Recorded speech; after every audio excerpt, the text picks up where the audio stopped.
abalou muito o meu início de carreira. Eu não tive nenhuma dúvida, foi eu não um senti. impacto tão forte que Tanto deu, né? que quando eu fiquei sabendo o que tinha acontecido, foi a hora que eu mais sofri. Eu fiquei apavorada. E eu olhei, estava lá na área, a Vera falou assim, nossa, que estrondo, a Vera, aquela empregada na Guedara. Ai, que estrondo que deu. Falei, nossa, coisa... Vera, o que será isso?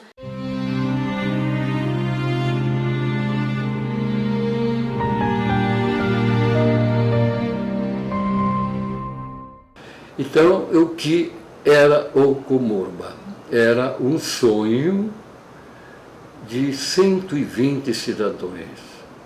Esses cidadãos se reuniram, criaram uma companhia, né? A Comurba era uma firma, eu nem sei como seria chamado o prédio, todo mundo falava Comurba. Então, era uma firma de construção. Eu acho que era, né? E iniciaram o prédio. A gente chama de preço de custo. Cada um pagava uma parte por mês e o prédio foi se realizando. Eu participei do início na parte de decoração. Todo mundo tinha esperança em adquirir aqueles apartamentos que já tinha lá, né? Aqueles escritórios já em funcionamento, né? E todo mundo tinha muita esperança nesse prédio, que ele era muito bonito, né? Bem, a população, ela tinha um orgulho muito grande. Era o início dos grandes edifícios de Piracicaba. Piracicaba era considerada fim de linha, sabia? Então, Piracicaba era fim de linha, quase desprezado, né? No estado de São Paulo, não significava muito. Isso, então, era um monumento arquitetônico e histórico para nós, né? Bom, aí começaram os interessados a ocupar o prédio, né? Mas tinha uma parte que ainda não estava bem terminada, que era a colocação do banheiro. Começaram a terminar os banheiros, né? Tudo. E mais embaixo, onde funcionava o cinema, tinha ao lado uns banheiros também para quem precisasse sair do cinema e ir lá. Mas nesse lugar começou a cair os azulejos.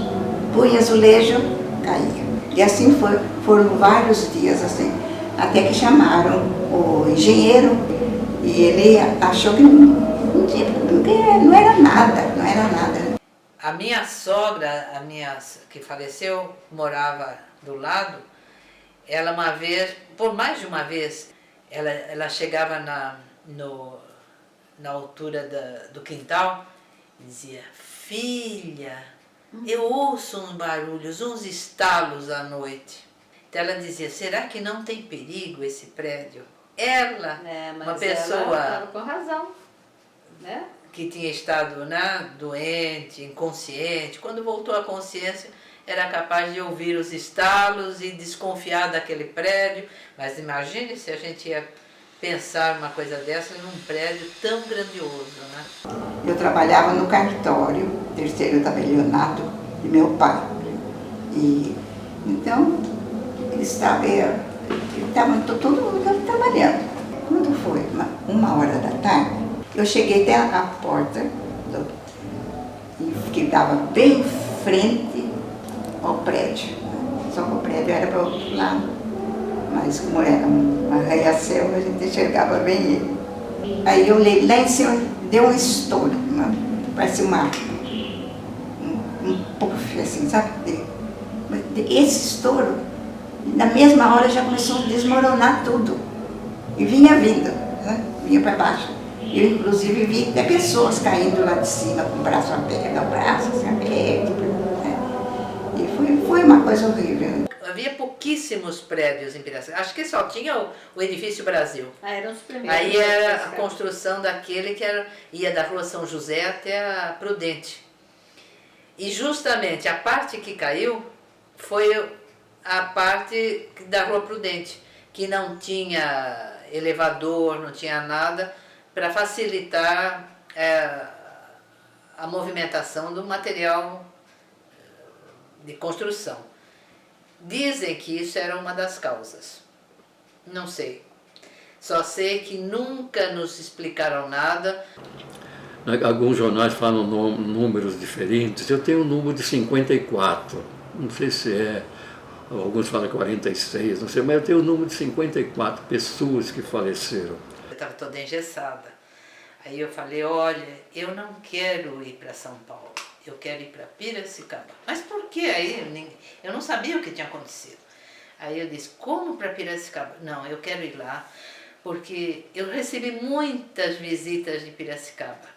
De São Paulo, nem tantas. Nem vai, Além disso, eu quero sair daqui, passar na Santa Casa e ver a Adélia, a minha cunhada, Você não sabia que ela tinha tinha falecido no desastre.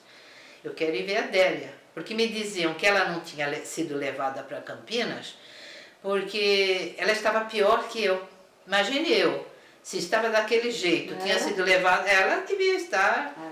Eu quero ir ver a A Adélia. morte instantânea. Aí é que me disseram, olha, vamos contar tudo direitinho, você vai para Piracicaba, tudo bem, mas você vai saber a verdade. Você vai chegar lá e não vai encontrar ninguém.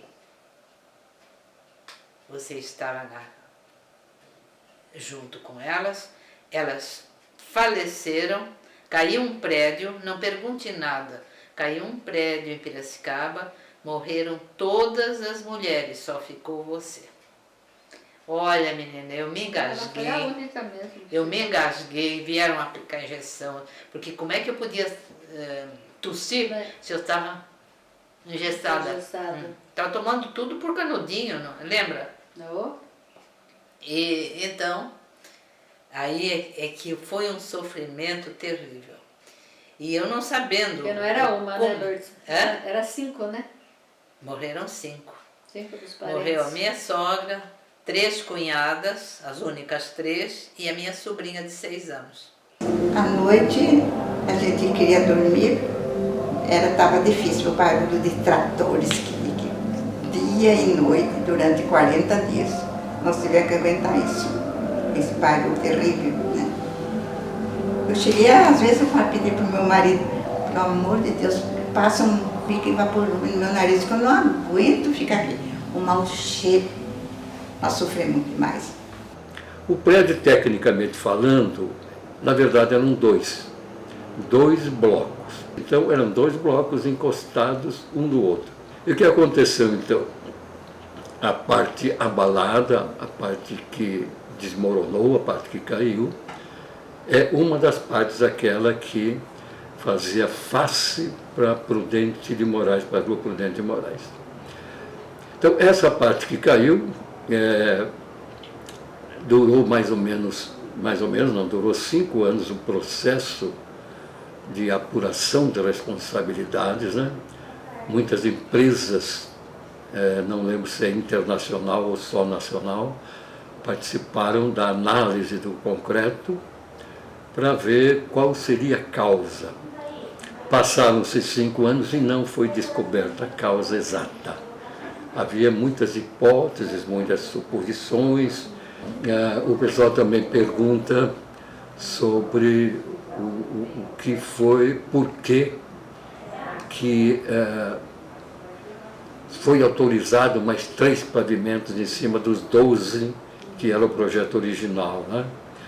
Mas isso foi levado ao calculista, então não houve um abuso de subiu mais 3 andares sem ordem, ou a olho, ou por conta deles, não, foi bem calculado, foi tudo certinho.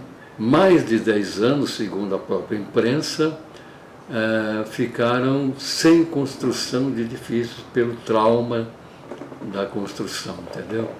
Muitos casos apareceram assim, muitas histórias, né? Que o meu caso foi espetacular, foi uma coisa assim, sem explicação, né?